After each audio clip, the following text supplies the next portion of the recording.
Welcome to another edition of Believe in Giants. Bob Papa, two-time Super Bowl champion Carl Banks, win and they're in. They won and they're in. How cool was MetLife Stadium on Sunday, Banksy? It was really, really cool, Bob. It was the crowd appreciation. That's the part that I loved. You know, Justin Tuck told everybody, don't leave your seats until this game is over with. And the job was finished, but the crowd was, dare I say, vintage Giants crowd or MetLife Stadium crowd. It's their home now. It's not that house that they share. It's a home now, and it was a beautiful thing. Hats off to the fans. The fan base was incredible. And I know you said early on, you're like, you know what? It's so beautiful out. Everybody's tailgating. They may be late getting to their seats, but when kickoff came, they were in their seats. Oh, yeah, because Lawrence Taylor came out there and did his Ray Lewis thing. Yes, he did. And he almost broke the bell. I know. He wanted to break the bell. He really did. Well, I want to give you credit where credit is due, because last week on the preview podcast leading into the game, we talked about, the Giants jumping on Indianapolis. They're a bad football team. They didn't want to be there. They're running out the season. Don't give them any hope. And the Giants got a couple touchdowns on the board. But you had said last week, for this game to be the kind of walkover, breather kind of game, they got to get a defensive score. And sure enough, our man Landon Collins comes through with a gorgeous pick six. Yeah, and that's what you have to do to teams like that are playing out the string. You've got to jump on them early. And normally it's one of the areas where they're struggling a little bit at quarterback or offensively. If you can jump on them early and snatch that away from them, you pretty much give yourself a chance to build the momentum and just roll over them. And Nick Foles obliged. I love what Landon Collins said after the game. He talked about did a lot of film study, and in those kind of situations based on formation, they like to throw that route. So I was kind of aware of it as I saw it, and I knew I was going to have an opportunity to make a play like that because of film study. And I know the famous story of you in 1986 after you guys beat the Washington team to win the NFC Championship. While everybody was celebrating, you were already in the film room breaking down the Broncos. Yeah, getting ready for the next one, man. But that was why I kept saying Landon Collins gives them a better option or a best option if they decide to put him in at linebacker because of his understanding of route concepts, of angles, of run angles, because he's done it as a box safety and he's done it as a safety in the field. And he understands route concepts. And that was the first thing, like you said, the first thing he said is like, that's my thing. I study route concepts. We studied film, we saw it 5 or 6 times, but that's what I like. He likes studying pass concepts. And that's an asset at the second level of this Giant defense. Yeah, and Xavier McKinney got back. He misplayed that one ball. It's not like he got beat. He just misplayed the ball. He was where he was supposed to be, yeah. Correct. And then he had a nice pass breakup. He had to get his sea legs under him. But the vibe, the whole feel, everything. And, when Thibodeau sacked Foles and knocked him out of the game at the end of the first half, I said to you on the air during the broadcast, it's kind of ironic because for those older fans that remember with Lawrence Taylor being in the building, I mean, that looked like the classic sack of Jaworski. Yeah, nobody took a sack uglier than Ron Jaworski, and I think that one was right up there with one of Jaworski's ugliest sacks because Thibodeau just laid him out. And, that's the other thing, too. Hats off to Wink Martindale. Again, the wizard. Didn't sit back, brought pressure, knew that they were going to struggle at the quarterback position if they could bring pressure, and he did it all day. And Kayvon Thibodeau, who's blossoming before our eyes, the game, I can honestly say with my own eyes, the game has completely slowed down for this kid, and he's playing it on his terms. Now, I know really you got is. mad during the game with the Jalen Smith almost sack.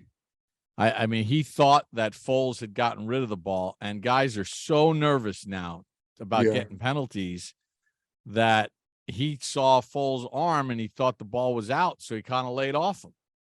Yeah. The rules have oh, I don't know. I can't say the right word because it would be inappropriate. But it has completely defanged defensive players, like completely. It's not a matter of, hey guys, when you hit the quarterbacks, don't drive them to the ground.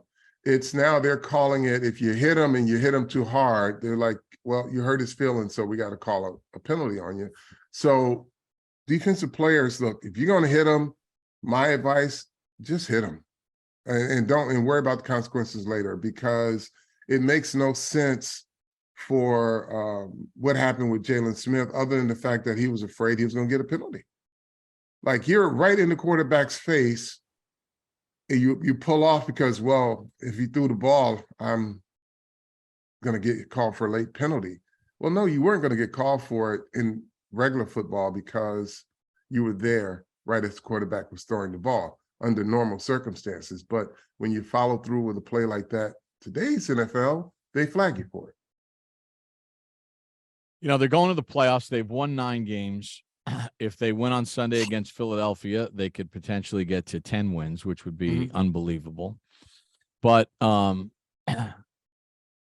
mean, Carl, I thought at the beginning of this season, based on their salary cap situation, based on the fact that they had to cut ties with a guy like Bradbury for salary cap reasons, the overturning of the roster with a new regime in, never knowing what you're going to get out of Kadarius Toney when he was still here.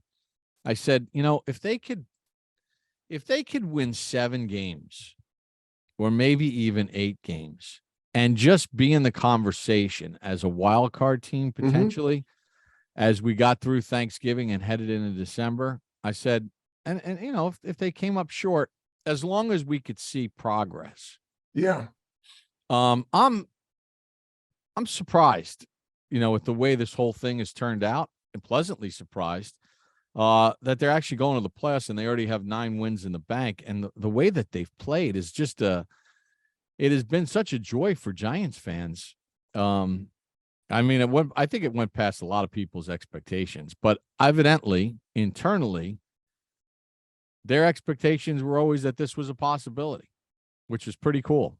Yeah, well, because they understand what their goal was. They didn't come in saying, "Oh, this roster's a mess. We got a year to fix it, and let's just, let's plug here or there, dump salary here or there, and business as usual until we can get our guys in." Your guys never come if you don't start working, right? So they got to work right away. The one thing that I tip my hat to Joe Shane and his personnel staff, man, because with all the injuries that they had, they weren't just putting bodies on the roster.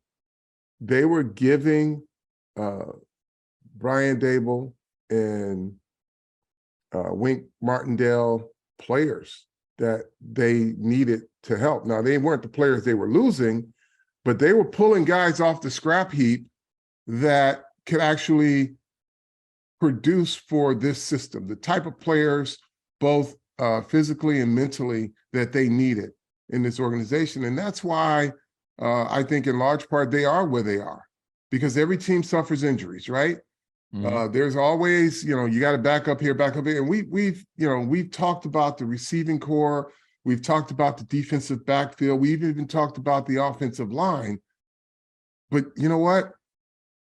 You got somebody in Joe Shane and his staff, and I've seen the guys they work out on many occasions. They understand how to build, and they are not just, well, we lost how many guys? Oh boy, we got to hope we can find somebody. They go out and find players that work, that will continue to give your team a chance to win football games. You made a comment to me as we were leaving the stadium, and I thought it was so spot on because we've been around, I mean, you as a player and me as a broadcaster. It's 30 years plus that we've been around, and we know how it goes. When teams are struggling, teams have depleted rosters, teams have lesser rosters because of the access that we have and being around the team and traveling with the team and all that. Yeah, you become friendly with a lot of different coaches, head coaches, assistants, and you always get the behind the scenes, like off the record, like, this guy just can't. These guys, I mean, this guy can't play. I mean, but none of that with the staff. Yeah, None this of it with the guy. staff. They This never guy talk is a about what piece the of guy crap. can't do. Right. We've never. That's the beautiful. Like, I can tell you, for the last 3 coaching staffs, easily the last 3 coaching staff, you would hear if a guy goes down and the guy got to replace him, oh, this guy's a piece of crap. Oh, this guy can't play. He's awful. He can't play. I don't know what we're going to do here. And it's almost like they're setting the stage for failure so that they can have an off-ramp. This crew, they embrace it. Now, obviously, there is no disconnect with personnel and coaching. They're in lockstep with each other. Sure. Because Joe Schoen and Brian Daboll, they've defined what they want Giants football to look like. And they go out and get those types of players. So they're not getting, they're not bringing home a pink car when you ask for a blue one.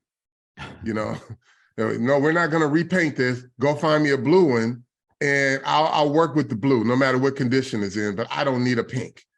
So they are working together, and it's a beautiful thing. Yeah, and they've defined what the 2022 Giants football should look like. It doesn't mean that moving forward it's not going to look different, but based on what they have. And it's funny because when you look at Daboll's history, obviously all the places he's been, but a lot of time spent in New England, the 1 year spent with Saban. Joe Schoen, when he was breaking in as a personnel guy with Miami, Bill Parcells. And, I do that show on Sirius with Charlie Weiss, and he always tells the story, like, when he was a young coach, when he first came on board in, I guess, 89 and then 90, he had the running backs or whatever. It was not an acceptable answer from Parcells about a player, about what the player's shortcomings were. Don't tell me what he can't do. Tell me what he does well and coach him up so we can use him.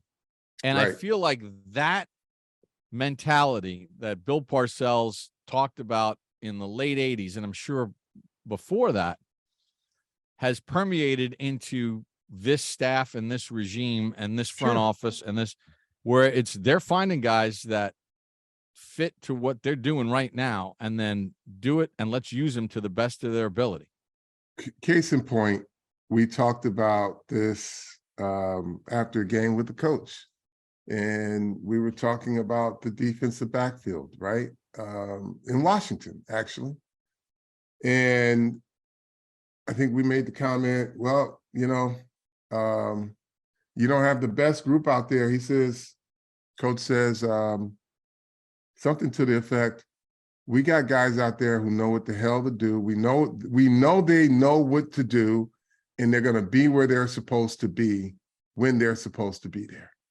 So he didn't say we got 4 or 5 guys. He didn't say I got a center fielder that can cover from sideline to sideline. We have guys out there who know what they're supposed to do and going to be where they're supposed to be. They may not make every play, but we can count on them.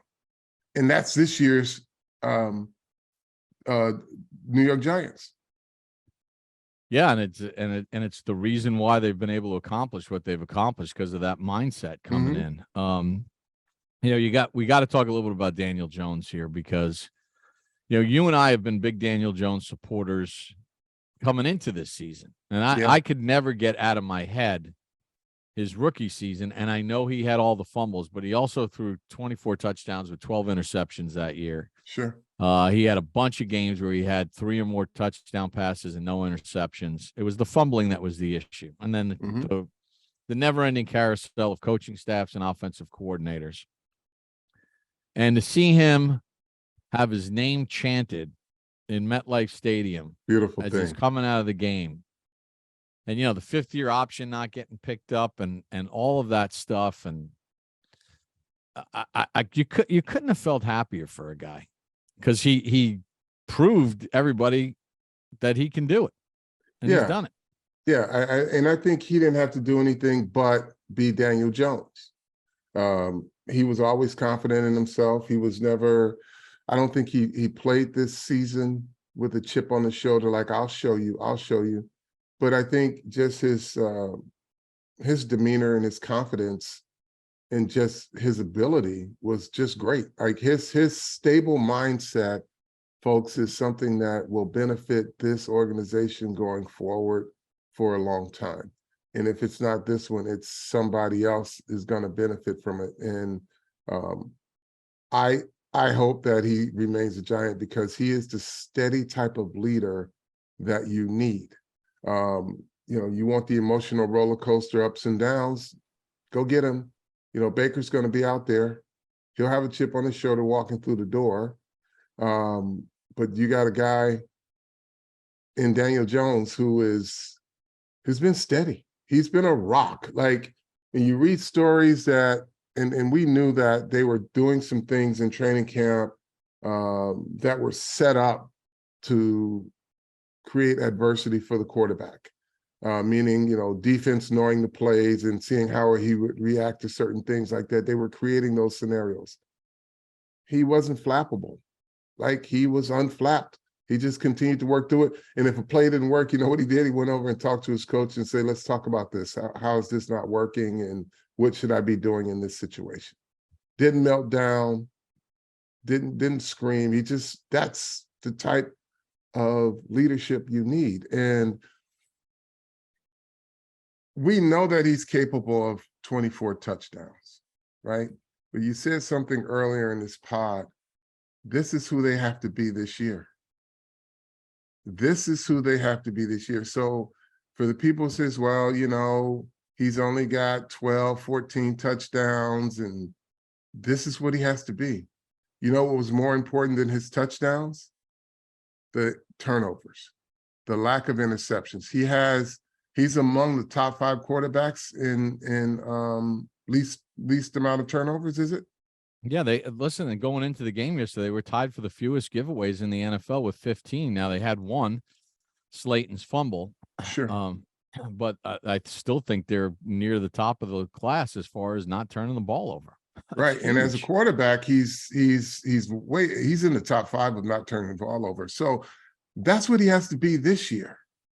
Folks, like, I always call it the moving goalpost when it comes to criticizing Daniel Jones. As soon as he does something well, they move it to something else, right? Well, he only had 107. That's 170 yards he needed to win the football game. I've seen 500 yards put up in a loss. So he's what you need him to be. He's better than most people want to give him credit for, at least want to acknowledge anyway. But he is, you can see from yesterday, he's the package, folks. Yeah, and he's accounted for 22 touchdowns. Let's not just poo-poo the 708 yards rushing and the 7 rushing touchdowns. Like, that counts on the red, like that, those are scores. He's accounting for touchdowns. I have 2 more things that I want to talk about here.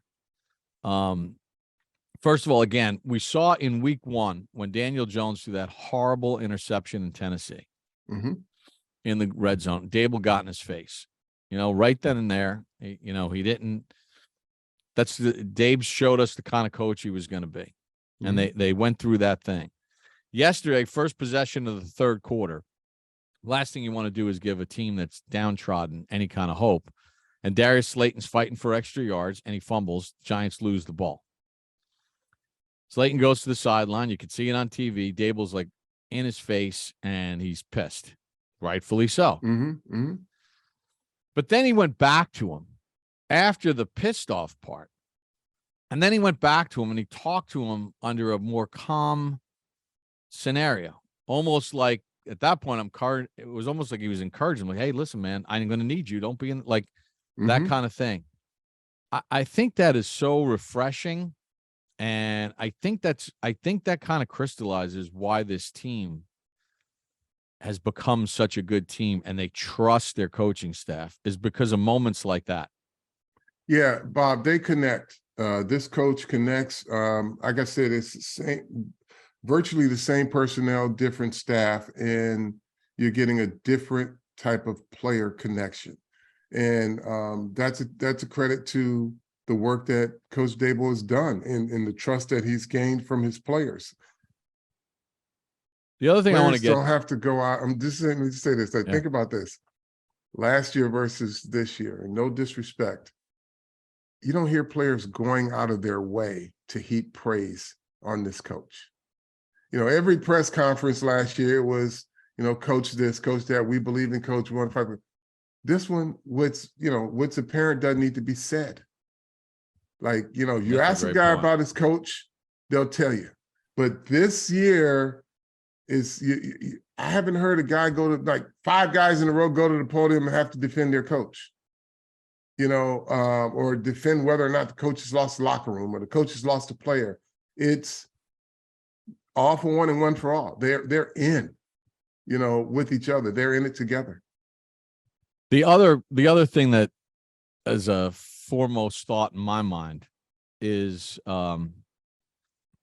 Richie James is tied with Saquon Barkley for the most receptions with 57 this year. Now, look, I understand the media fan base mindset, right? He has the 2 fumbled punts, which cost the Giants a chance to win a game earlier this season. And the immediate reaction was, and then he got concussed. He's out. And listen, I get it. The media mindset, the fan mindset is, well, you'll never see Richie James playing for the Giants again. Yeah. And that's understandable, right? I mean, there are times where coaches will cut a player to make a statement. Yeah, but you know what? When that player means more to you than that 1 or 2 plays, you learn. It's teachable moments. The hate and replace daily fantasy mentality doesn't apply in real sports. Now, if he was a perennial F up in practice, in games, and this is like, hey, we're going to give you a chance, don't screw it up, one of those conversations he had with the coaches, then yeah, you probably wouldn't see him again because it was all the time. But he was their return guy. He was a guy that they relied on. There were certain things he did well. So yeah, he blew one, right? But they're not going to throw him away. He's too valuable in terms of what he gives this team. Like, they rely on him. He blew one, right? Okay. But they're not, that's only in fantasy football in your daily fantasy lineup. Because I was watching the game last night and I'm hearing one of the guy had a receiver from the Steelers and he's MFing this guy. And he's like, I wish I'd never pick you. I'm swapping you out. If I could change right now, I'd get you out of my lineup. I'm like, this is where, that comes from. And you don't do that in real life. He blew it. Just like Daniel Jones threw the interception in Tennessee. He effed it up. Okay, well, I need you. So let's get back in here. Yeah, and it was interesting because, and I thought you brought up a really good point. It's one thing if a guy is late to meetings, is messing up in practice, is not working hard. That's the guy that winds up getting cut as an example to the team. Like, hey, if you're not going to do what we ask you to do. But by all accounts with Richie James, that's not the situation. He just fumbled 2 punts. And I remember asking Daboll, I think I was in the cafeteria. And I remember asking him about it. And he said, no. He goes, he's really good at catching and fielding punts. he's really good at it. We got to work on him with ball security on the return part of it. Yeah. But the part is, he goes, but the fielding the punt, judging the punt, knowing when to call for a fair catch, knowing when it's returnable, he's really good at that. We just got to clean up the other part. And not to mention, I know he had the drop. He's had some drops this year. I mean, I think Richie James would be the first guy to admit to you, we're not going to confuse him with Justin Jefferson as far as where he is in the NFL pecking order of receivers. But how many big catches has Richie James made this year, and difficult catches that he's made this year? And that's the thing. Like it's that phrase or that mentality. You're either on the outside or you're on the inside. And the people on the inside know best. And look at what the guy's done. I mean, since coming back from, that horrible situation, even coming back from the horrible situation of dropping that third down pass against Minnesota. Sure. I mean, he was money again yesterday. Yeah, I mean, listen, that speaks to the mentality of both the individual and the coaching that he's getting. I believe Mike Groh is his coach, and he's not going to let Richie James hang his hat. I mean, Mike Groh is his father. Like, he's going to continue to work with you more so than throw you away. And he'll be the first one to tell you to get your head out your ass. Let's go. That's over, and start working with him on the next game plan, the next route, whatever he's not good at. Mike Groh is that coach. He's going to continue to work with his guys. That's why, we see constant development of this group. Think about it now. It's a lot of no names that take the field, and you constantly see the development of this group of wide receivers. So, again, speaks to the culture that they have, that they've built and they're continuing to build on. So let's kind of talk about the elephant in the room, because got a call from one of my good friends, Eric Rhodes, whose brother, Dwayne, is a huge Cowboys fan. And he said, Dwayne said he needs y'all to do him a favor. He said, apologize for, what happened down in Dallas, but he kind of needs y'all. I said, tell Dwayne we're fresh out of favors. The Giants are going to do what's in their best interest for this last game of the regular season. Is getting the 10th win important enough, or is it getting ready to put your best team on the field for the playoffs? Now, this is not tanking, folks. No. The Giants have capable players. That's why they have Tyrod Taylor on this roster. That's why I'm looking forward to seeing Brightwell. Folks, you guys, look, they might be trying to hide Brightwell, man, because he can straight out burst through that line of scrimmage. Both him and Breida both, but Gary Brightwell has not seen his best football, because obviously you're playing behind Saquon Barkley. But the Giants are going to put a team on the field, and they're going to coach that team to win. But they're going to be smart about it, and that's without talking to anybody on their coaching staff. I can pretty much tell you there are going to be certain players that are not going to play in this game. And they've earned the right to do that by clinching a playoff spot with a week to go in the season. It's like setting up your pitching staff again. I used that analogy last week. Setting up your pitching staff for your run now. Daniel Jones is too valuable for this team with his arm and with his legs. Saquon Barkley's been dealing with a shoulder. Leonard Williams is, playing with that never-ending burner. I told him I'd give him my neck roll. He won't. I mean, nobody's calling me back on that. I give you that. And Darnay Holmes, I mean, every time he makes a tackle, he crumples in pain because he's playing through stuff. I mean, you need all systems go, because it's probably going to be Minnesota at this point. I mean, I don't see the 49ers losing their game against the Arizona Cardinals at home. With Arizona traveling for the last game of the regular season. I don't see them losing. So they're going to have the number 2 seed, which means the Giants are going to be going to Minnesota. BetOnline remains your number 1 source for sports betting this season. NFL, bowl season, esports. You'll find the latest odds, matchup info, all at BetOnline. BetOnline features live betting, free contests, live scores. Fastest, easiest way to bet your favorite leagues and events. Head to betonline.ag to join. Receive 50% welcome bonus with your first deposit. Use the promo code BELIEVE, BLEAV, to receive your rewards. BetOnline, where the game starts. Anything else that tickles your fancy here? No, this has been a fun season, folks, and this is what you play the game for, as Parcells said. This is what you lift all those weights for. You run those sprints to get in the dance. Once you get in the dance, and we'll see what the draw gives them, but this is, and they're ahead of schedule, because there were probably some people that were wildly saying, oh yeah, we're good enough to make, they were crazy. They were crazy. No one saw this coming. We saw, a coaching staff that could get the culture changed around, and you wanted some level of improvement. This right here, and credit to, like you said, they expected to be competitive.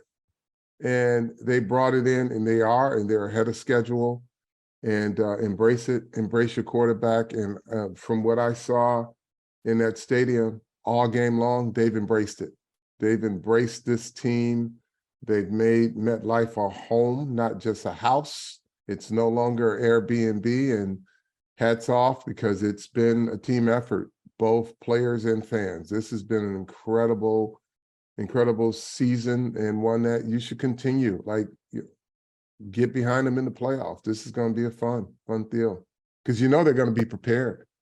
Whoever they play, they're going to have a game plan. So I'm going to leave this podcast with two just little things that, listen, I've been doing the play-by-play since 95. You and I started doing the Carl Banks Report, brought to you by Diet Coke, in 1988. So I've been around it for a long time as part of the broadcast team, pregame, postgame, filling in on the play-by-play. But if you're a sports fan and you're human and you don't get emotional, then you're not human. Mm-hmm. And there were two things from Sunday that got me almost choked up. So the offense got introduced. Daniel Jones comes out first, thunderous applause. Saquon comes out last, thunderous applause. Tight end comes out, offensive linemen come out, big applause. The fans are in heaven. But two things gave me chills. I'll tell you what they were. When Darius Slayton gets introduced, he got a thunderous ovation. And I'm thinking, this is a guy that was running with the threes. There was no way he was going to make the team. There were all these reports that the Giants might try to deal him. He took a pay cut to remain here. Severe pay cut. A severe, for a guy that wasn't making a lot of money to start with. Right. By NFL standards. And when he came out of that tunnel, and the appreciation the fans showed for his 46 catches, his 16 yards a catch performance so far this season, and the ups and downs, and I know there's been drops and all that, I got chills for Darius Slayton, saying to myself, first of all, we know he's a great guy. We know he cares. And I was like, this is the beauty of sport, and this is the beauty about someone getting an opportunity. And the other time I got choked up and I got chills was when Isaiah Hodgins came out and got his ovation. This is a dude that's been a practice squad guy. Yeah. He was with Buffalo. He's a waiver claim from Buffalo, not knowing if his career is over, if he's going to ever play again. Yeah. And all Isaiah Hodgins has done with the Giants is catch 33 balls and 4 touchdowns. And I'm like, there's no, you could those are feel-good stories. Yeah, but, and it's real life. It's not a movie where it's scripted. They did it themselves. Exactly, folks. And I'll tell you another one that will add on to your Darius Slayton moment on Sunday. To tell you what kind of kid he is, right? Do you know there was I think it was in the third quarter, there was a check presentation of a charity that Darius Slayton was involved with. They had on the Jumbotron, they had the family, the check, or the organization, the check, the family, and a picture of Darius Slayton took before the game. The Giants take the field. He looks up and sees that presentation going on. He runs out of the huddle. It was still in a timeout. He runs out of the huddle, jumps in the picture for real life, and hugs everybody, takes the picture, verifies it's him because he turns around and shows it's the back of his jersey. Then he goes back before the timeout's over. He goes back into the huddle. That's the human being that Darius Slayton is, right? That he looks up and he sees the family, whatever the organization was, and they had already pre-taken the picture so that when they presented the check, he was in the picture. But that wasn't good enough. He looked up and saw that presentation. They were in a timeout. He went over there. He ran out the huddle, ran over there, took a picture, gave everybody a hug, and then ran back into his huddle. That's the human being that Darius Slayton is. Yeah, I think if you're a Giant fan and the Giant organization, that's what embodies what a Giant player is. And I think that's a perfect way to end this thing. Yeah. So we'll be back later in the week. This was a feel-good Monday edition. But those are great stories that unless you were at the game, and even if you're at the game, you might not have noticed it. That's pretty cool. All right, how do we like to end it, Carl? Well, I'm going to add a little something to it. Tell a friend to tell a friend to tell a Dallas friend that we fresh out of favors. That's this edition of Believe in Giants.